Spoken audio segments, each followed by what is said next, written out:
We are with Kenny Beats, who is a producer, and to me, I feel like you're so much more because I feel like I know you, but we've only met actually one time briefly. I don't know if you even remember. In the back Was it the carnival? It was at the there was 16 people on a golf cart, and we were with the Omar. It was at the Flognaw. Exactly. Yeah. But I feel like I know you so much, and I think this is like one of your strengths of being able to communicate with people online and have them feel like they have a relationship with you, where we're like learning from you about, I don't produce music. I just obviously am a fan of music, but when I'm watching you kind of speak to people who do understand music and production, and at the same time, people who don't, I feel like I'm learning something, no matter what level a person is at. I think they're probably getting that out of it as well from watching you online produce records for people. And I thought this would be a really interesting opportunity for us to have you on and kind of talk about, is this the future for new artists, for producers, for people to engage with their fans? Like one of the things that kind of got us into this conversation was how easy it is now for people to put out new music, but how hard it is for people to find new music. And I think that's a really good topic for us to discuss that might help a lot of people as well. For sure. Well, thanks for having me. I never intended to be someone who was speaking on the process, or who feels like they know a lot about it, or who feels like I've got it figured out in any kind of way. I just started speaking about the worst things that went on when I was younger, or mistakes I made, or just dumb stuff that happened. And it seemed like that resonated so much farther, whether I was in the studio or talking to people who didn't understand studio stuff, than me ever talking about an accolade or some big song or anything else. Whenever I told people about kind of like what my path was and the realistic side of experiencing the music industry as someone who doesn't fully understand your part in it, that's whenever the conversations got interesting. And as people around me started explaining to me that the value of a producer is just diminishing more and more and more and more as time goes on, because so many people are so good, so many people can make beats. I started having cameras kind of put on me in the studio and this and that, and it spun into the stuff on YouTube or Twitch or the Discord or anything else. And it really was not intentional, and I never consider myself any kind of guru or anything like that. I just speak on what I've experienced making a lot of songs since I was a young kid.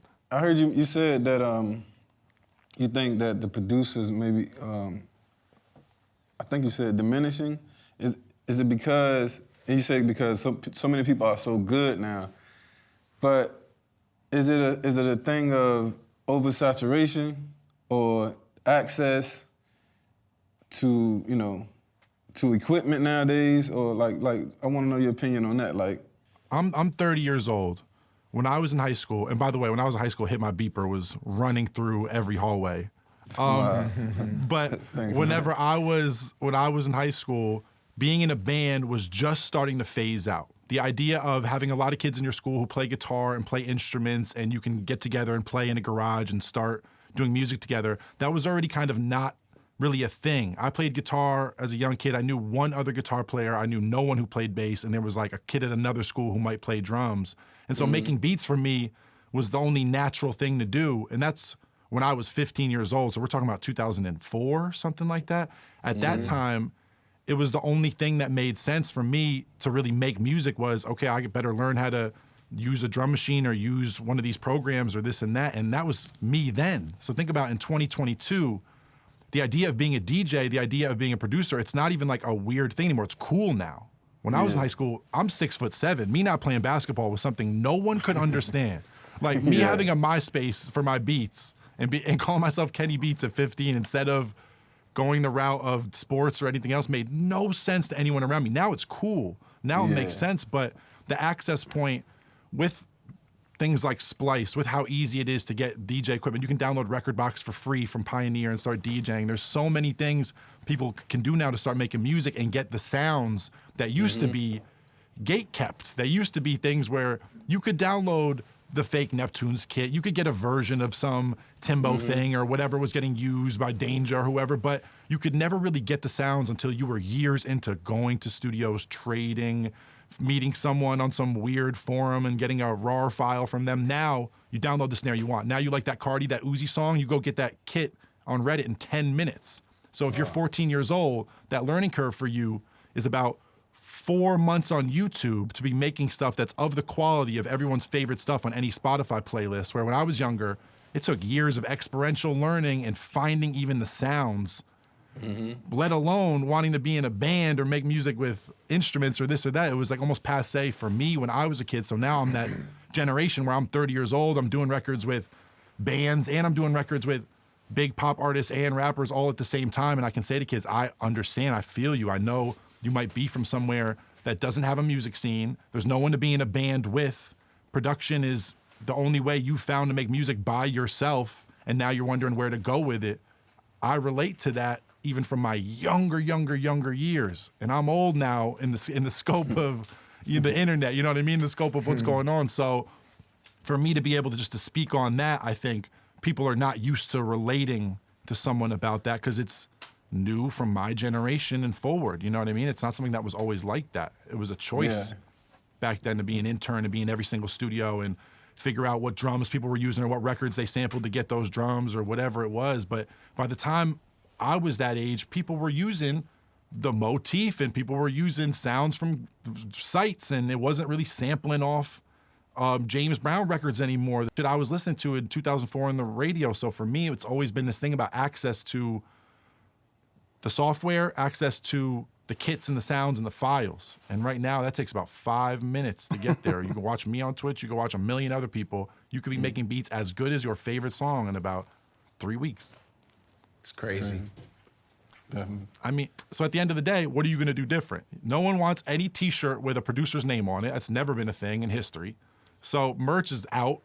Drum kits are all over the place, and maybe you'll get in a little advance from some site to put up a drum kit and this and that, but you have to have a following for that to really go crazy, unless you have the greatest snares and hats and whatever in the game. So where are you going to go with it? Are you going to be someone who shows your process, like kids like The Count, kids like Kalen Ellis, people who just make beat videos of them making beats, and it ends up with placements and ends up with Madlib tweeting about them and all this stuff? Are you going to go a content route? Are you going to go a route where you start collaborating with a lot of people and you're the engineer and the creative designer and the producer and the musician in the room and you have all these different jobs? So now they need you for more than one reason? Because just making beats, it's not going to get you by now when everybody's got beats. It's just not it. It's clear that you enjoy being like a student of the game while, you enjoy your talent as well. You know what I'm saying? And we see people, there's a lot of fake humility out there. Like, everybody's just so thankful and everybody's so grateful. It's like, True. But to me, it's really refreshing when you see someone, they don't gotta say how thankful they are. They don't say how grateful they are, they just do it. They act out the gratitude and, their clarity and it's reflected in their process. And I think that's what's really refreshing about you. Vince loves you. Vince Staples. Yeah. And you also worked with you worked with Buddy too, right? I've worked with Buddy. I found out Buddy since awesome, but he's really one of just my close friends now. But I think there was a week where Freddie got back from you in Miami. I've done a whole project with Freddie. Omar got back from you in Miami. I've done about 20 songs with Omar. And then Vince got back from you in Miami, and I've done 2 albums with Vince. And they were all with you in the same week, and I was with them in the same week. And I was like, I better have my best beats when they come back from Miami because... No way, your shit is crazy. But nah, I put out 22 songs in July of last year, produced by me, along with a Tiny Desk that I musical directed, along with a Spotify commercial with Billy, Dua, Travis, Blackpink, Bad Bunny. That's 1 month. And on top of that, I'm doing beat battles every single Monday for producers. We give away thousands of dollars worth of gear every single Monday. And then we do the show, The Cave, where The Cave is where I have people come do the freestyles and this and that. We've had everyone from Doja Cat to Thundercat to whoever you can think of. We had Toro y Moi on last Friday, and that's 1 month, you know? I think student of the game for me is the most crucial thing. Staying student-minded is the most crucial thing, and music is why I do this. I think everybody found out in quarantine one way or another, whether you were using Robinhood or you were just paying attention to other things, that if you want to make money, music is not the way you should go to make money, if that's what your focus is. And I'm not someone who wants to be in the game of having to play the hit-focused mindset and calendar every single month so that I can get the next hit, because I love hip-hop, and you got to stay hip. At a certain point, whatever the newest thing is might not resonate with me at the same time, and I'm not going to go fake it to make that check that month. So for me, it's like I always have to do exactly what I love and what I care about, what I think is the coolest thing in the world. And I put out an album with Vince this year, or last year, sorry, that I produced by myself in this room. was And hard. I appreciate that. And then I produced an album for Idols, which is my favorite punk band in the whole world from Bristol, that we did in a live room with no computers, all to tape. You know what I mean? A band in a room with microphones. So those are the things that I'm focused on doing. And the idea of giving back to the community and helping younger producers and all these things, I'm not gonna lie and say my first focus is that. If there's no music, no one cares about me doing any of that. No one wants to come listen to me talk on Twitch or listen to me give back or this and that if I'm not making big records. I go do a record for Khalid, Ari Lennox, Smino, SZA, Isaiah Rashad, Black, and then I come talk that day on Twitch. You see me working, now you see me on Twitch. I'm not just like your college professor who's telling you about something they never done. I'm out here. You know what I mean? So at the same time, like, I have to make sure that what I love and what I'm focused on, and that's the music I'm working on, is the first thing. And then whenever that's going, I can use my platform and my privilege to give back and to help people and to let them skip the steps that I had to do with dumb contracts and bad people and corny sessions and awkward moments. Like, if I can help you skip all that, I will, but let me keep going for it first. I'm never gonna have anyone feel disillusioned to the fact that my goal is to make music, and all of these things come after I do that. What do you think is more gratifying as a producer? You know, would it be to get the first single on a global artist like a Drake or Beyonce or Jay-Z, or would it be to make an entire album with an unknown artist who you could prop up and give them the best chance to win, where like you made a critically acclaimed album with an unknown artist? I think it's two different things. You know, I think, you know, working with a new artist and helping them to like hone in on, you know, who they are and give the best reflection of like what they're thinking and feeling at that moment is always a pleasure, because I feel like working with every artist is like a crash course into their lives and their process. And that's always like, I always walk away with something. But then walking away with a first single on, you know, B or Drake or anybody like that, that's, you know, hopefully when you're, I mean, to me, that only matters when y'all are doing something new and fresh and interesting. You know, if it's just gonna be what you do and what they do, then okay, it's another one for the books, and, you know, it's another point on the board. But at this point, I really enjoy like when we break new ground and we find some new that feels different. That's like everything to me. So if that's a part of working with, you know, if that's a part of having a first single, you know, with, you know, big pop personalities, then yeah. But it would have to be that for me to be excited. I'd like to start by saying how unfair this question is and how you asked a question that I can't answer because I haven't had Drake, Beyonce singles. You just put me up against Pharrell in the craziest versus question of all time. That was like asking if you like Rolls Royce trucks better or Kia Sorrento's better. Let me tell you this. I've had some big songs. I've had some moments in my career I'm so fortunate to have, and I think I'm gonna have a run I can't even speak to in the next couple years. But for me, I've noticed something when I get in the biggest rooms, whether the song comes out or not, or when I'm in a giant room with a giant artist. I've noticed how impersonal it feels sometimes. And I've talked to some producers who are way bigger than me, who I look up to, and until they make music themselves with younger artists or things they feel more a part of, it almost feels like they think that the songs they do with the bigger artists are service work because those people aren't going to be at the baby shower for their family and they aren't real friends at the end of the day and they're coming in to do this job. And sometimes when you're working with a younger artist, it feels like this tight-knit thing and you're so much more integral to the process and this and that. And when you're doing the biggest songs in the world, everybody big in the world, whether it's P or whether it's me or somebody in the middle of the two of us, there's a million other talented people going through that room if they're the biggest artists in the world. And sometimes there's this thing where you notice in the biggest rooms, in the Kanye, Drake, B rooms, whatever, the most talented new artists, new producers are always going to be in there. There's going to be someone who's new and hot, who's in there for just some drums or their mindset or whatever. And I saw M. Night Shyamalan one time talk about how when you start your career, it's nothing but inspiration because you don't know what you're doing yet. And then you get to this point where you start to understand the craft a little more and you're inspired, but you know enough about the craft to get it done and you're in this sweet spot. And then you get older in your career and you know the craft, you know how to make these big songs, you know how everything works, but you're not as inspired.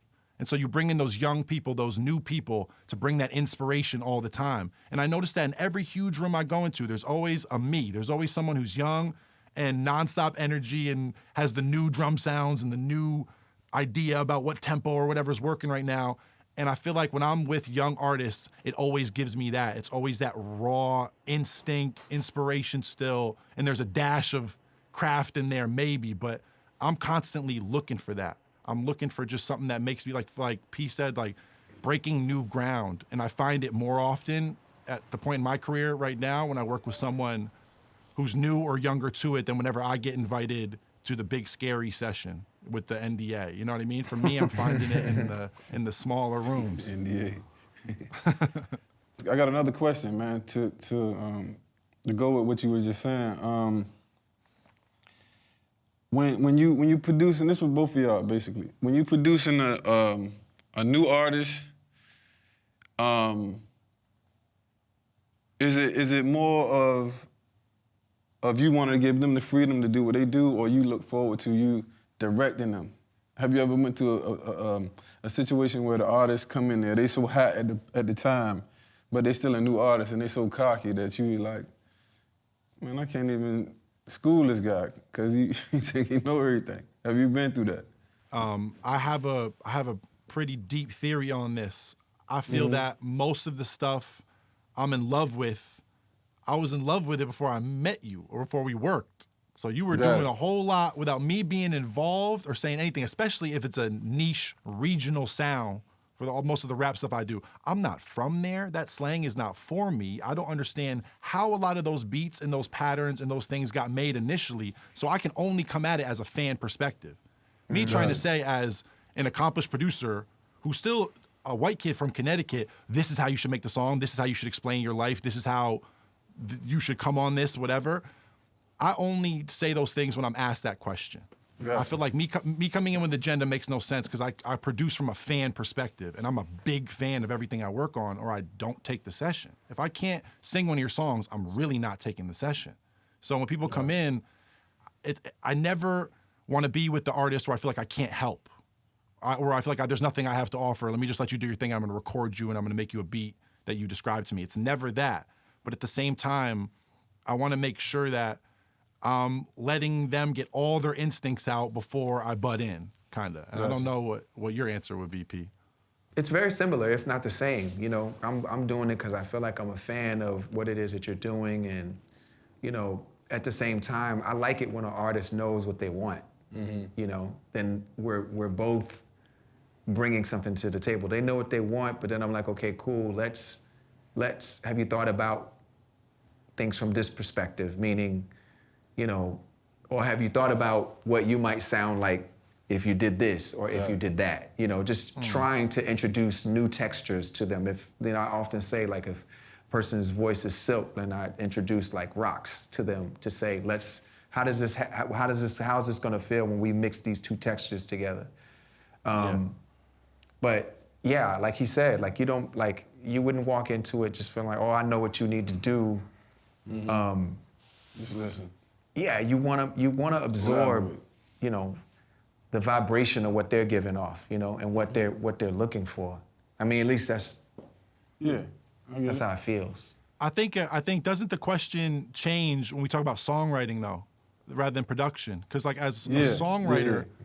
I feel like it's a whole different thing sometimes. I feel like sometimes as a songwriter, you can come in and be like, you need to sing a version of this feeling, or you need to like, and I feel like that's something that both of you, you know what I mean, could bring to so many artists who are kind of just in this point where they're like, okay, production, I kind of am feeling this way, but how I want to come on that, like I need guidance. I need something, you know what I mean? And I feel like Gotcha. I'm starting to songwrite more, and I've learned from my time in Nashville how strong bringing in a concept can be, contradictory to what I was saying, but it's more on the songwriting part than production part. I've always been on this like, it's almost like, I feel like it's like LA kind of, but I've always been on this thing where it's like concept.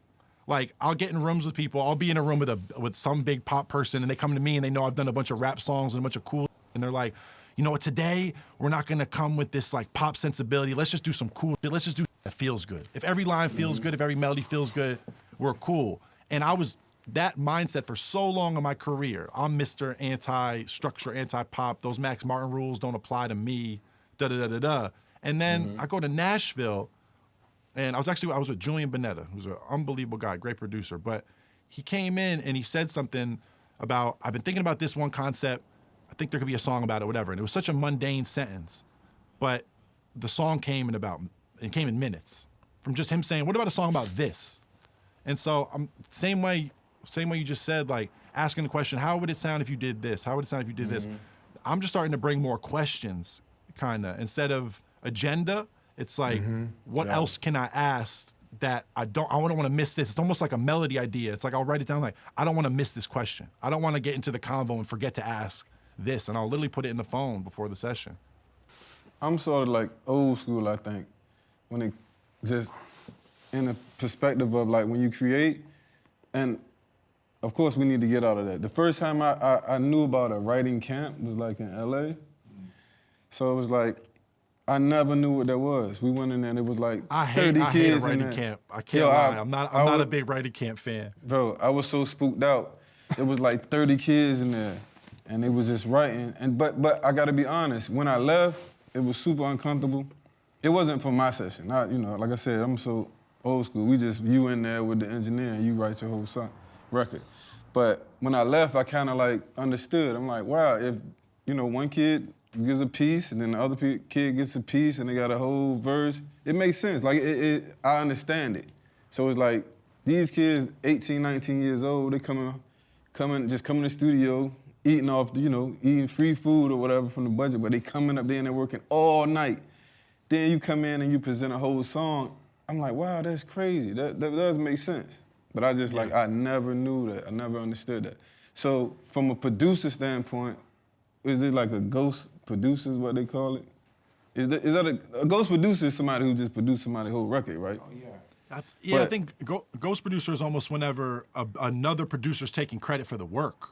Yeah, so that's not what I'm saying. So just like the writing camp, almost what you mentioned earlier, like when you have the young sonic guy who gets the sounds. Like I said, old school, I never really knew that. I just knew like so-and-so produced this. Like, I worked with the Neptunes for years. I know they do this, they do this. They the whole record. So it was like, what you're saying is happening with the beats too. It's not just artists coming in and giving the sauce with lyrics or slang or flow or how they're using the tune. It's not just that. It's happening with the beats, and it's changed in the last few years. And this is something that whenever you speak to young producers now, I have a Discord with 120,000 producers in it. This is like common language that sample makers are the crux of all rap and hip hop production for the last 5-6 years. And there's people who are sitting in Eastern Europe making beautiful melodies, chord changes, sounds, this and that, and they're sending 50 ideas that are all in the scope of whatever the sound is right now, the in-between of Gunna's album and Weeknd's album for this week.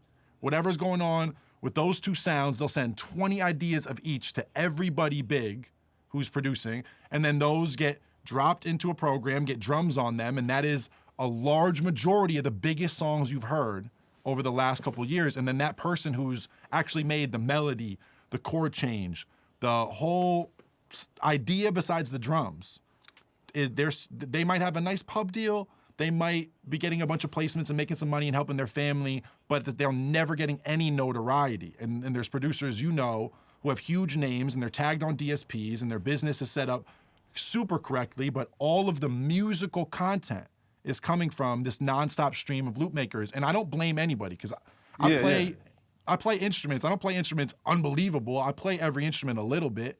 And there's times where you just get so much stuff from so many people and it's unbelievable.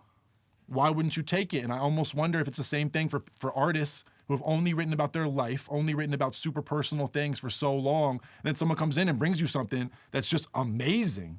And you're like, man, maybe I flip it. Maybe I collaborate. Yeah, so at this point, it is sad the way people get treated. It's sad the way musicians get treated because they don't get treated the way producers with good lawyers and managers get treated. But this is how people are getting work. This is the studio musician of today, is a loop maker. Is that like Q Beats and Frank? Yeah, I mean, Frank and Q Beats kind of set the template. I met Frank Dukes when I was 18 years old at a vinyl fair. I met Q-Tip, Rock Marciano, and Frank Dukes in the same day, selling vinyl records. I was 18 years old. And Frank Dukes was in Scratch Magazine, the defunct Scratch Magazine, the week before. He had an article about him producing for Lloyd Banks. I ended up going to say hi to him because I recognized him, and he started telling me my new thing. I'm working with this band in Toronto. Turned out to be Bad, Bad, Not Good. And he said, having them play all these things that feel like samples, I'm sending them out to all these producers, and they have to clear it with me like a sample. Such a good idea. This became Kingsway Music Library. This became people like Q Beats. Go look up Q Beats credits for anyone who's listening to this conversation who's ever heard of them. Cubeatz. It's two brothers. They're my guys. They've had an unbelievable run, and they've never stepped foot over here, had one dinner, given one dap to any artist. They stay in their lane, and they make all of these different sounds and palettes. And they created the template for what goes on now. And it's not just artists taking songs. When the whole Drake Meek thing happened and people started realizing what goes on in the studio for every pop song ever, I think now with production, people are starting to realize this is the norm. There's gonna be 3 producers on that beat that's just a simple loop and a kick and snare whenever you go to do the business with your publisher. And people need to understand that now, that even when someone says, oh, it's no sample, that doesn't mean 3 other kids didn't send that in before you put the drums on it. Wow. This is the paradigm. This is what's going on now. It's a new day. Fam, I can't believe you watched The Cave. Nah, The Cave, yeah. The Cave, the Thundercat joint was wild.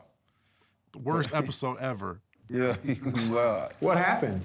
It's just wild. You gotta see, like, it's set up so cool. Like, they come in, and y'all just basically improvising, right? Like, just on the spot making music.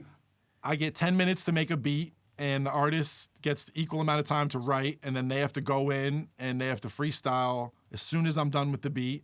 Yeah, and whatever ensues in that 10 minutes is the episode. Whoa. And it was this is me growing up on Rap City and trying to figure out what we're gonna do. Really, not even my idea. This is what I was saying about creating value earlier. My manager did a deal for me. I produced a whole project for an artist from Atlanta, and my manager was going to do the deal. He goes, "Oh, you're." And I was like, what are you talking about? I just did the whole project. They could put my name on it. Then he goes, yeah, here's the thing. If we argue about this beat price, which was very, very, very low, even for me who couldn't command a lot of money at the time, he goes, if you say no to any of this, they're gonna go switch you out with 1 million other people who wanna work with this rapper right now. You're gonna have no say with the creative. You're gonna have no say with anything that comes out here. And it's gonna be pretty haphazard for what we can see so far from doing this business for this project.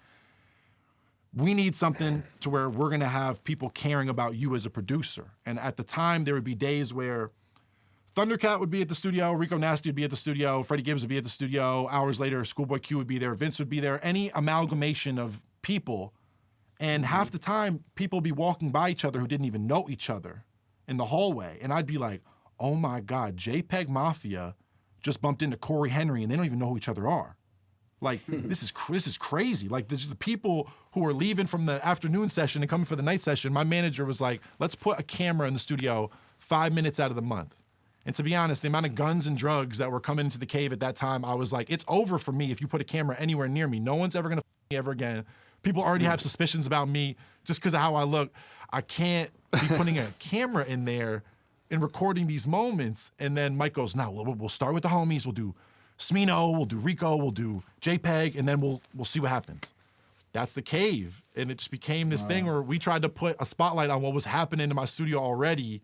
And we started with the people we're most comfortable with, and now it's spiraled to just anybody I'm friends with, anybody I work with. And we can do Mac DeMarco or Toro y Moi, or we can do Mozzie or Isaiah Rashad, or, you know what I mean? Anybody in between, you know?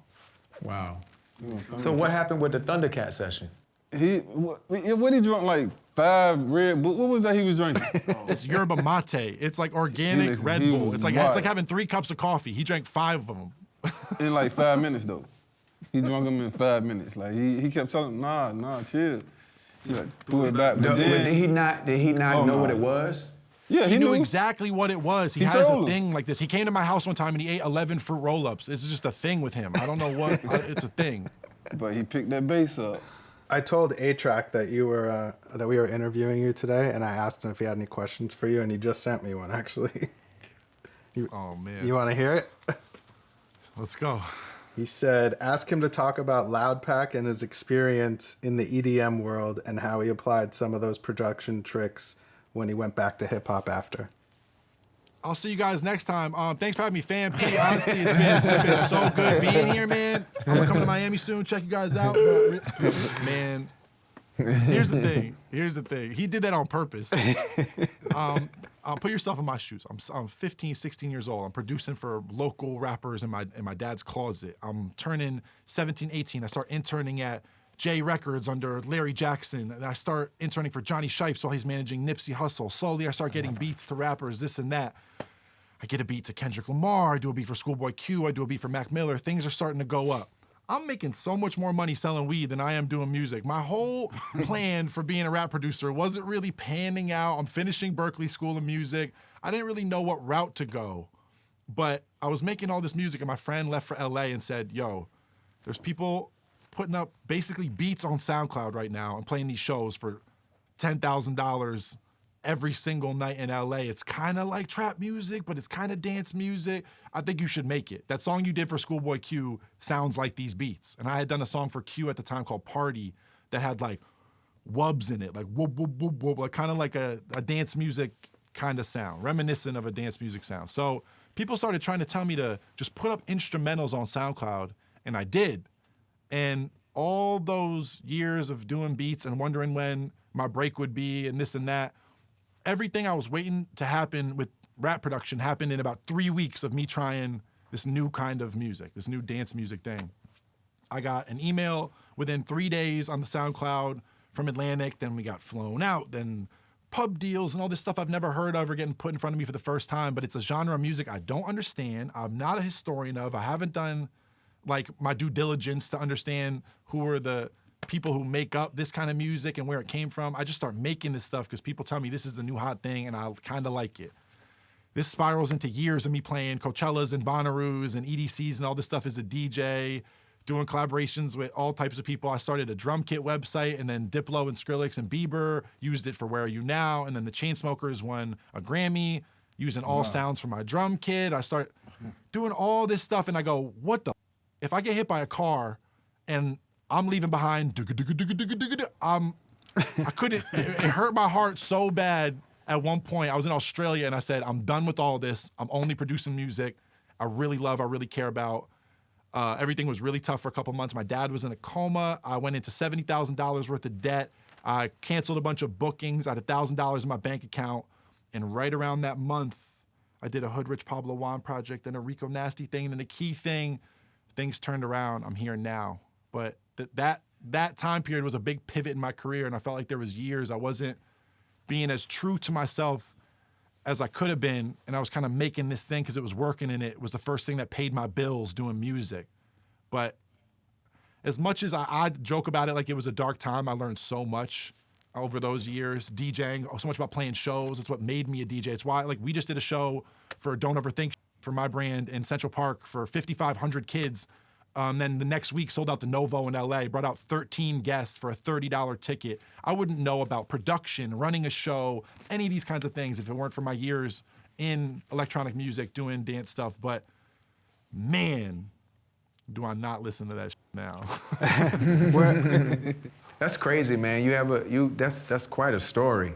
I also agree with you that like that's not where music is not where like all the money is. It's like it's all the stuff around it and the other things that make you excited. I often like to say that music is the skeleton key that opened every door for me. Still, that's the sound of a real musician. That's the sound of a real artist. You know, someone who that's like real artist membership talk to me. Like you're a real member. It means a lot, man. It means a lot. I mean, I think of it this way, like, I'm 30 years old, and that's why I have so many of these weird stories. That's why I can tell a weird Kendrick thing from when I was 19, back-to-back with a Coachella set, back-to-back. What's going on now? It's because I'm older than the average person I'm talking to or who's even going to listen to this interview or who's in my Discord or these comment sections. I understand now that so many of those years, if I had spent even just 6 to 8 months going my hardest, working my hardest at anything, I could have taken it so much farther, so much earlier. And I think for so many people, I know so many people in music who you just around them for 10 minutes and you don't need to know anything else other than hearing their music or being around them for a little bit to know, like, you don't ever need to study for a test and you can get a B+. You don't ever need to do all your homework. And I can just tell by being around you, you're someone who could probably get a C or a B, not even doing all your homework. Imagine if you did all your homework and you studied for every test. You'd be the valedictorian. I didn't study for tests till I was 25, 26 years old.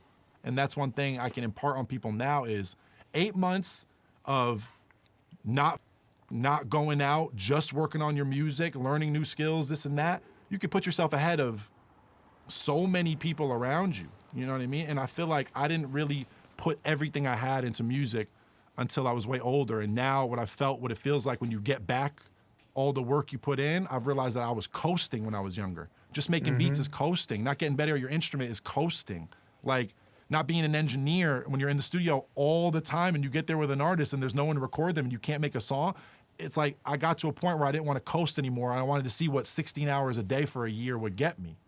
And then I did it. And I'm here now, and now I know Pharrell, and I'm good forever. You see what happens? Yeah, man. Yo, you talented, bro. You talented. Talented. Your point of view is talented. Yeah, and I think that's one of the things that he conveys and people pick up on when they're watching you on Twitch or in the cave or however you present yourself to people, that, you know, the law of attraction. It will allow you to keep doing all the things. Like one of the hardest things I think for artists is to have a point of view, and you obviously have one. I mean, YouTube doesn't get enough credit right now. I went to Berklee School of Music. I graduated Berklee School of Music, and I can say that I went to one of the best music schools in the world, and I know what I learned there, and I know how much I cheated on tests, and then I'm around people who have just had the school of life, the school of YouTube, the school of experiential learning, and see what they know. And then people ask me, Kenny, do you need to do this or do you need to do this?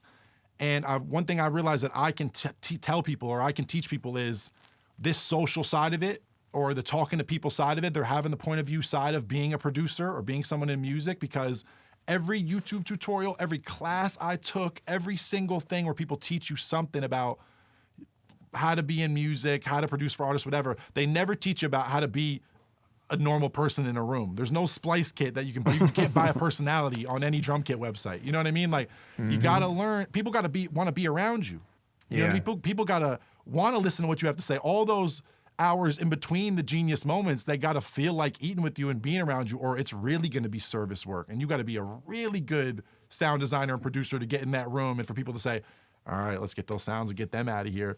I mean, I don't want to be built on charisma. I want to be built off the strength of my music. But at the same time, I've noticed that the moments where Isaiah Rashad hasn't dropped music for 3 years, and then he does a Fader cover story and says he learned how to rap again, come into the cave. That means more to me than any record sale number I've been given about my music in the last couple years. Being able to have these moments where artists, where I've helped them rethink something or get reinvigorated, that's the biggest moments in my career and the deepest relationships, and selfishly led to the biggest opportunities and the biggest checks. And it comes from that personal thing more often than it comes from my prowess on a DAW or in an instrument, you know? And I think that like moving forward forever, my goal with everybody I'm around, whether it's producer to producer, artist to artist, anybody, is make you feel like you're making your best. You're a genius. You're making the most heightened thing you've ever made, the most artistic thing you've ever made, or like you're having the most fun. Like you're back in that garage, like nothing mattered. If I can get you in one of those two zones, I'm winning, we're winning. Even if the label don't think we're winning, even if the fans don't think we're winning. If I can get someone in those two zones, because the next thing you make, it might not even be with me, unfortunately, but the next thing you make, that's gonna be that timeless, that God level thing.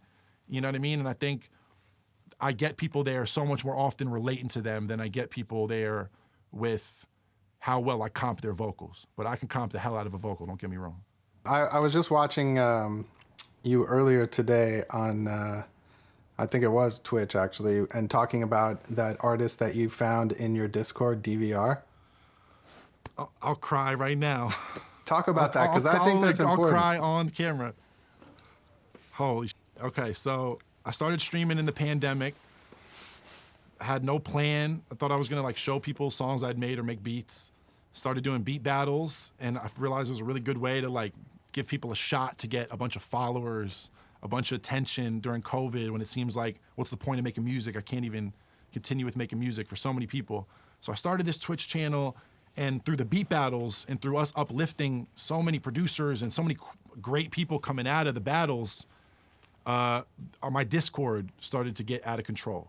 At this point right now, while we're talking, I have the second biggest Discord in music. And I'm proud to say that our Discord is no homophobia, no transphobia, no racism, no sexism. We've built it all the way to this size, being completely safe space. You know what I mean? And somewhere I'm proud to send people in to learn or to get knowledge or to even joke around or whatever it is. But we developed this huge community of people in a couple months from me streaming.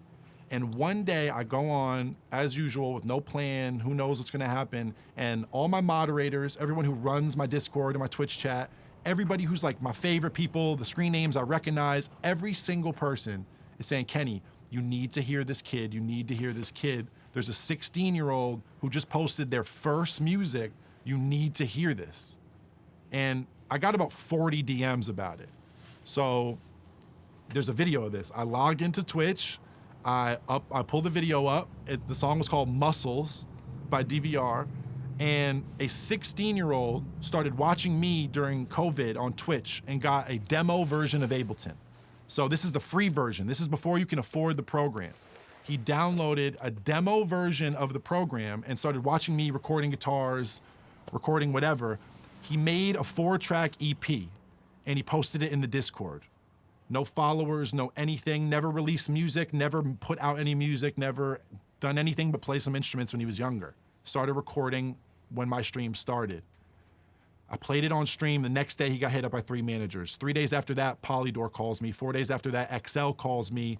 It starts just going nutty with the amount of people reaching out. He's hitting me in my DM. The 16-year-old kid from Scotland is hitting me like, hey, Kenny, do you know this person's name? And it's like some giant manager. And I'm like, yeah, Dylan, they work with like this huge artist, whatever. And it spiraled out of control. Dylan signed to XL Records for a 1-album deal, I believe.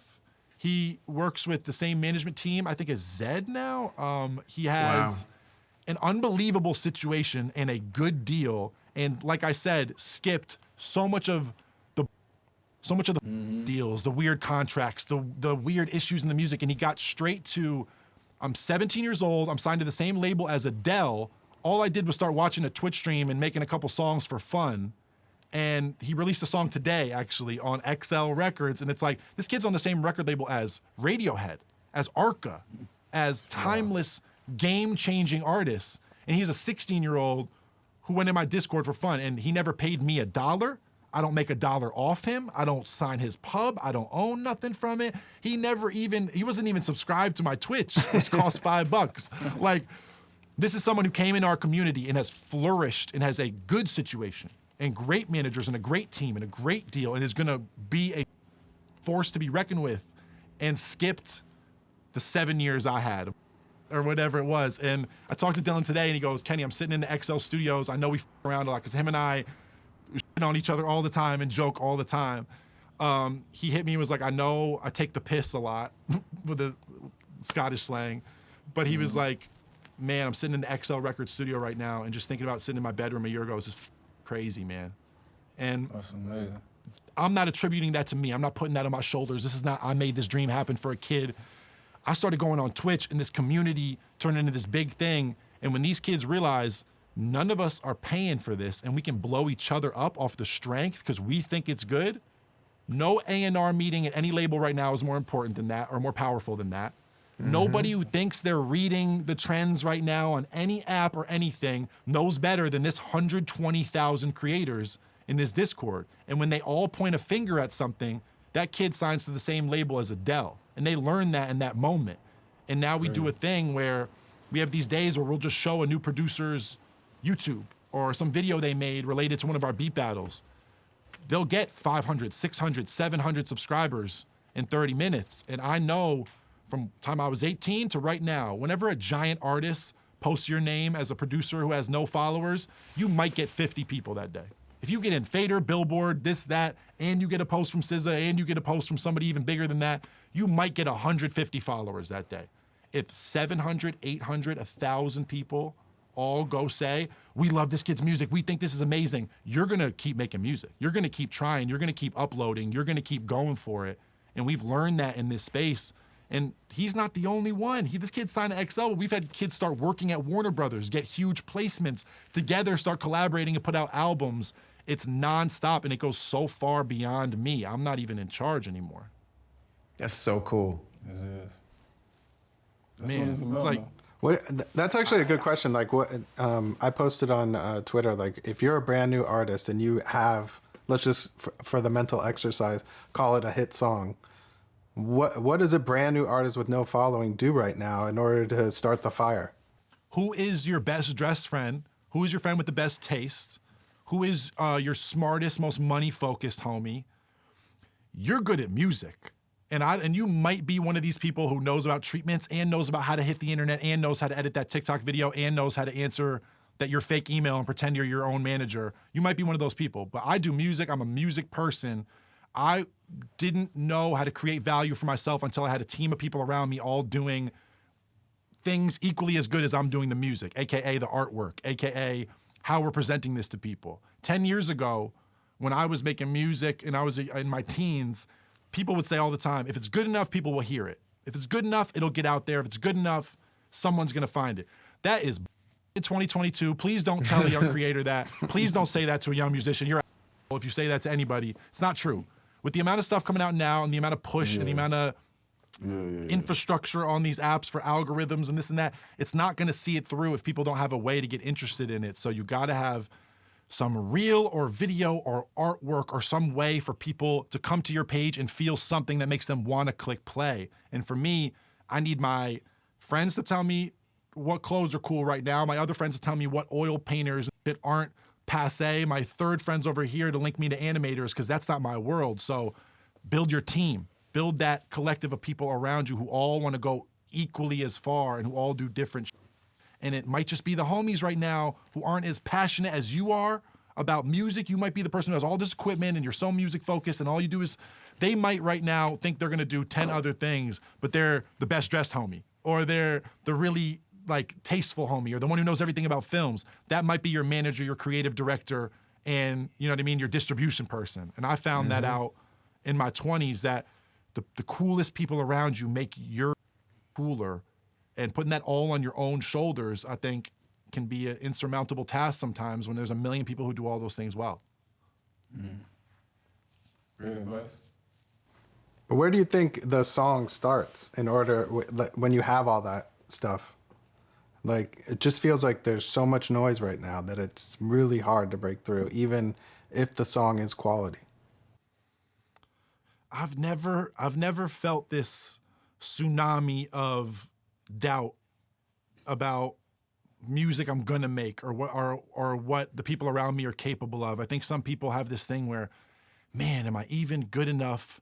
Am I even capable of making something that's gonna cut through all that noise or all these amazing people? I'm fans of 20 artists that are so good and my voice doesn't sound like Daniel Caesar or Kali Uchis. How am I gonna do it? You know? And I think one thing that I've seen brighten the eyes of those people who think that way is just by loving music, you've got a thing. And you don't realize how many of your friends, how many people around you, how many people don't even know what they really love or really care about or really would die for.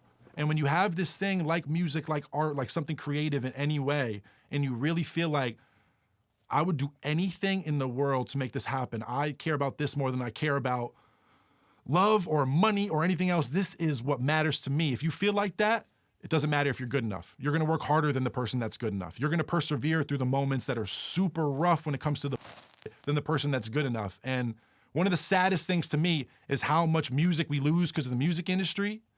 And the fact that I think there's 8 million D'Angelos out there who decided not to deal with it once they got f***ed over a couple times and once a couple bad deals got put in front of them or a couple producers were weird. Or they said, you know what, I'm cool on this music. I'm gonna go do something else. And they just play guitar at their house now, or they sing for their family or whatever. We've lost some of the greatest musicians ever because of the, I think, and because of not wanting to persevere. And I think some of these people who have that deathly feeling of, am I good enough? Can I make it? This and that. You want it so bad that fear is poking out because you can't imagine what would happen if you don't get it. But that means the moments you think are going to be the worst moments aren't that bad for you because you want it so much worse than you even fucking know. And there's kids who talk to me and I can tell they're like me. The way P just invited me to the club, I invite kids to the club all the time. I'm like, I see it in your face. I know you're me, you know? And like, I think you got to just depend on that instead of this talent thing. I had a conversation actually with Vince and Corey, Vince's manager, Corey Blacksmith, the other day. We were talking about talent mattering. Does talent matter? Is talent the thing that you have to build everything else on? And honestly, there's arguments for both. But I'll say if you want it bad enough, I'll take the side of you can do anything, even if you weren't the most talented person to begin with, or, you know what I mean, knew how to cut through the noise originally. You're gonna find a way because you want it bad enough. You've seen it. You've seen people that you felt like, I don't know if the talent is there, but they want it so bad that becomes their art form. Their hunger, their ambition becomes their talent. And it's like, wow. It's like hearing somebody that doesn't have the best voice, but they just have the best cadences. And for whatever reason, their pockets are just infectious. It's like, then you have to ask yourself, like, it's like, you know, to be or not to be. It's like, wait a minute, are they not talented? Yeah, that's what I'm about to say. It's like a, you know, it's they have an unorthodox approach. But yeah, that ambition, unbridled ambition is scary to watch. It makes me feel like graffiti almost. Like, I don't mean to cut you off, P, but it makes me feel like, agreed. Like in graffiti, I used to work for 12 Ounce Profit when I was in high school. It's a giant graffiti forum. In graffiti, there's artists, especially in New York City, who are just the most up, which means they've just tagged the most. You see them in the most boroughs, in the most places, on the most trucks and trains and walls and everywhere. And then there's people who do unbelievable pieces that are so technical and so beautiful and have 20 colors and probably took 9 hours and this and that. But for me, I was always a kid who loved just that name I saw everywhere. I thought there was something prolific about that. There was something that this person, who I don't know who they are, I'll never know who they are, no one will ever know who they are. I'm seeing their name everywhere all the time. That work ethic to me is art. That work ethic is gorgeous. You know what I mean? There's something about that makes drawing beautiful to me. You know? And I think as long as it's consistent, as long as it looks the same everywhere because they're branding. It's like branding. I'm sorry, you were saying though. No, that's it. That's exactly what I was saying. Have you seen the movie Beat Street? You remember that movie? Of course, when he does the moonwalk with the broom. No, that's breaking. That's breaking. That's breaking. Oh, I was born in the 90s, bro. Yeah. Beat Street is old, but like, all right, in Virginia, you know, that was our thing. Like, we watched those movies, and we would come back and emulate them, right? So, my whole crew at the time went to go see Beat Street in the movies, and I ain't go that day.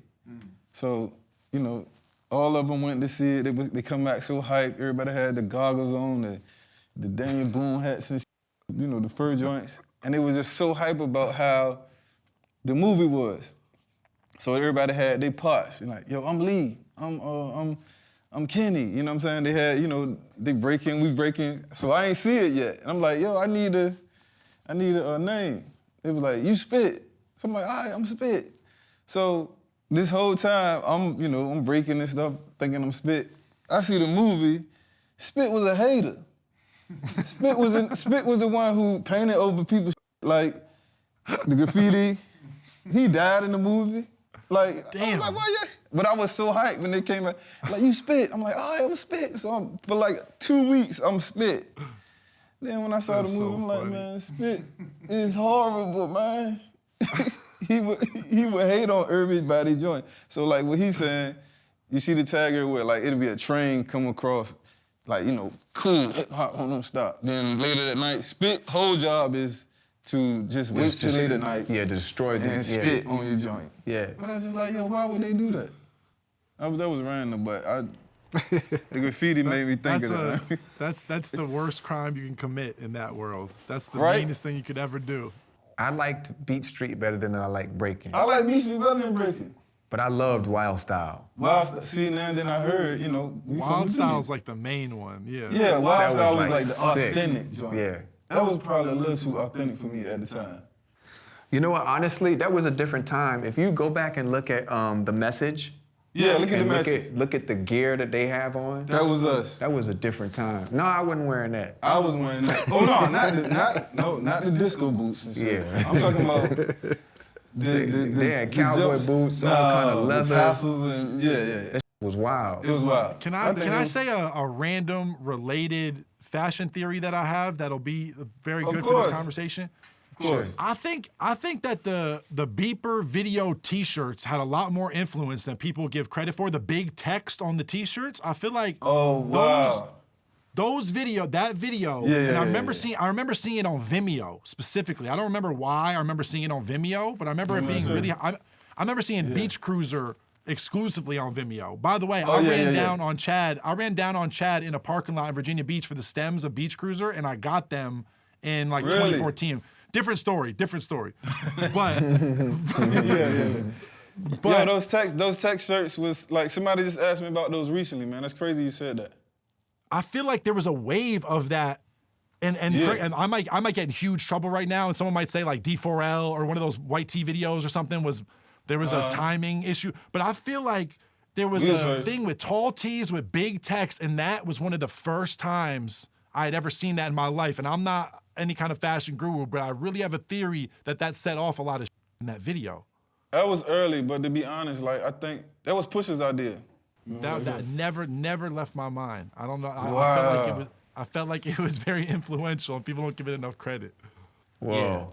Yeah. I've had Hell Hath No Fury in a frame since I was 19, but that era of beats is like it's a 3-4 year span, and it's only the beats you were doing on street shit side of it, because everything you were doing in chord world, melody world was so different. But like, what was getting sampled, how simple this was, that to me is like, when I think of your production and everything, like I think of Hell Hath No Fury, quirky, fam era, quirky shit. Like that's what set me off the most. Like that's what influenced me the most, because everybody, you know what it is, everybody has their thing with an era of your production, but also, and like, Chad is one of my favorite producers of all time, but so many beats on Hell Hath No Fury was just you. And like a lot of it is just like the simplest 3 sounds ever. And I still think about like Mama, I'm So Sorry to this day and how off it is. And it's like,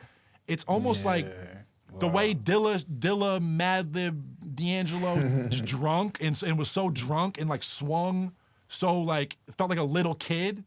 Yeah. That had, to this day, the bounce of some of those records, like the pocket of those records, how ahead the snare is on the grid, how behind it is if you want to get technical. It's such a weird pocket. You had such a weird pocket for like 3 years, and it was some of my favorite ever. And I think Beeper is in that same zone of like beats.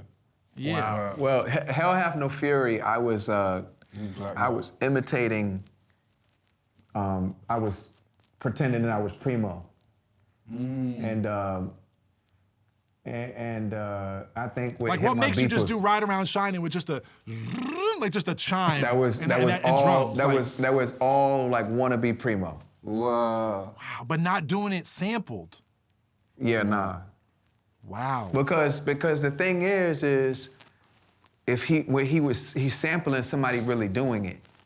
So I just tried to make new that he would sample. Oh, wow. So I would pretend, you know, Wow. I was pretending. I did a lot of that channeling, you know what I'm saying? Because But that sloppiness was like extremely intentional. You can't, it's like, it's so obvious how intentionally like swung everything was. yeah, You know, because I wanted it to feel like loose, but not quite like neo soul loose. You know what I'm saying? Just slightly loose. All it really was just taking the quantize off.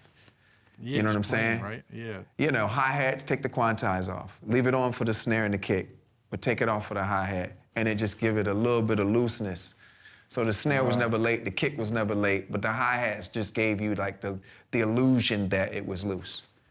But I think at that time, like what would throw the average listener off, looking back at it now, is you would only hear that was that unquantized if it was in the realm of like a neo soul thing, a boom bap record, a 90 BPM thing that had that like really loose triplet thing to it. But you were doing patterns that were going on in like southern, like rap, like drum machine rap that wasn't like sampled drum break rap. You were doing those patterns with the mentality kind of like the swung breaks and stuff. That's why I think why it was so weird. Wow, man, you are. Am I nailing it?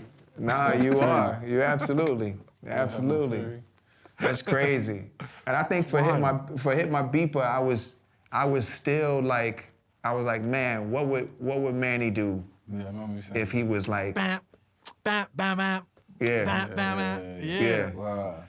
I was really trying to be like, I wanted to impress him. You know, I wanted to impress everybody. That was my whole thing. You cleared a sample for me. You know, I remade one of your beats. Which one? Super Thug with Nori, me and Rico remade completely for Rico Nasty. And let me say this right now. Make sure this makes the cut. There's generations of this music now. And people have sampled and been treated a certain way. And people have sampled and been treated a certain way. And people have sampled. I would like to say that I sampled a Pharrell beat and Rico had me remake the beat. It wasn't like, oh, I want that style. She's like, I want that beat. And so I replayed it, remade Super Thug to a T. And if you're a Rico Nasty fan, you know what I'm talking about. You were so generous. It was, when we cleared it, we were like, that, really? It was, I can't tell you how the trick, and I've sampled Timbo too. Rico also made me remake Dirt Off Your Shoulders for a song of hers called Hatin'. And I was like, I'm not doing this again. I'm not remaking another beat. Like, but she was like, no, I need to rap on that. And to see from a business side what it's like from me now, and like you're saying, talking about Manny and talking about Primo and this and that, me coming from, I'm having to remake Pharrell beats by request from artists I'm working with, and then doing the business and saying, oh, I remade the beat. What's he gonna charge me? It's not like I sampled your and did the bounce today. I'm doing with the same shaker, with the same everything. And it was a breeze to do it. And y'all couldn't have been more generous. And what that says to me is it's like, we've been through it. Let this artist win what's fair, you know? And like, I've experienced it with you and Timbo both. And I've talked to you and Timbo both now. And I just like to say, I can firsthand say, I'm gonna only try to pay that forward even more on my end as it comes, because you can tell there's been so many years. It should be, I can't even imagine Primo and them having to deal with like jazz legends and this and that. Because you having to deal with Manny or Primo, it's like maybe they get it, but I'm dealing with you and it's like no issue. And that trickle down to me is a beautiful thing.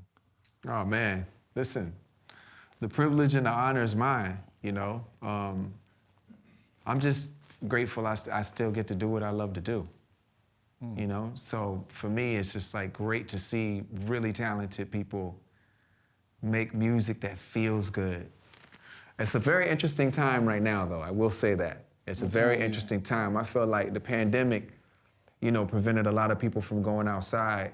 Pusha and I was talking about this, and it's had an effect. It's had an effect on the playing field is Good or bad? is leveled. Oh, level. Oh, Yeah. that's good. So I like you that. got imagination and you got a skill set. It's your time right now. Got it. I like that. You know what I'm saying? I like that too. I like that. I like that. Yeah. You got imagination and you got a skill set. It's your time. Should be level. And you got the diligence, the willingness to do it. I already know what I'm doing for 2022, set myself apart. I decided 3 months ago. I already have the whole plan. It's one thing. I don't have to worry about anybody else. Let me show you. Hold on. I'm gonna show you.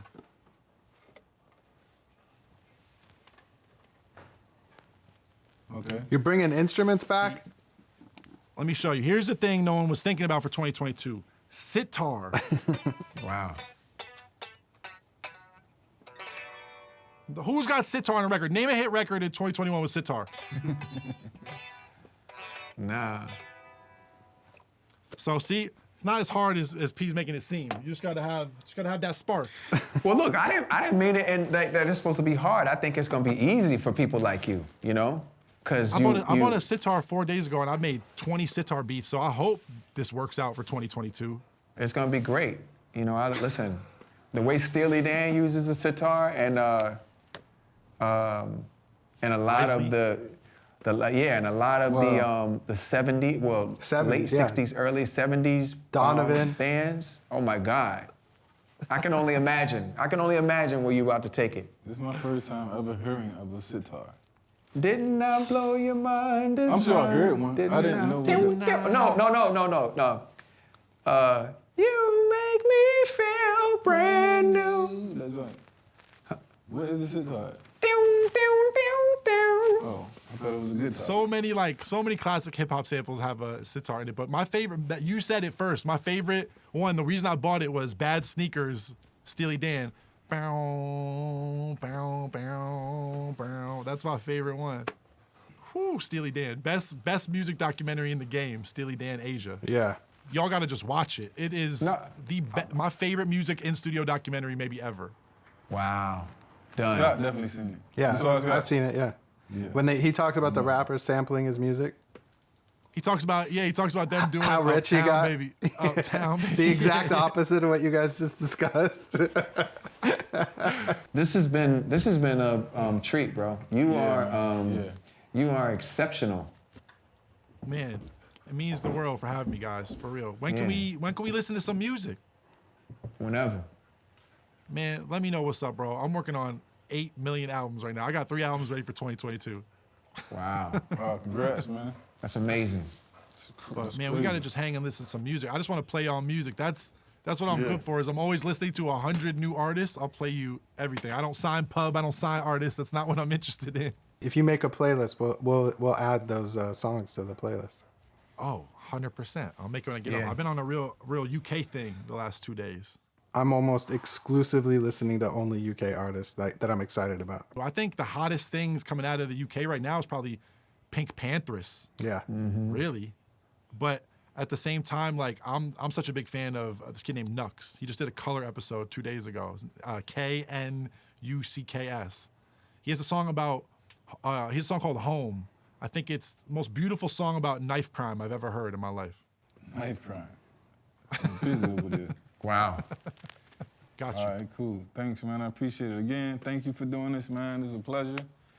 That's Thanks, man. sick. Thank you, bro. Thanks. Amazing. Love. Thank you guys so much. Bless All right, all right. Peace.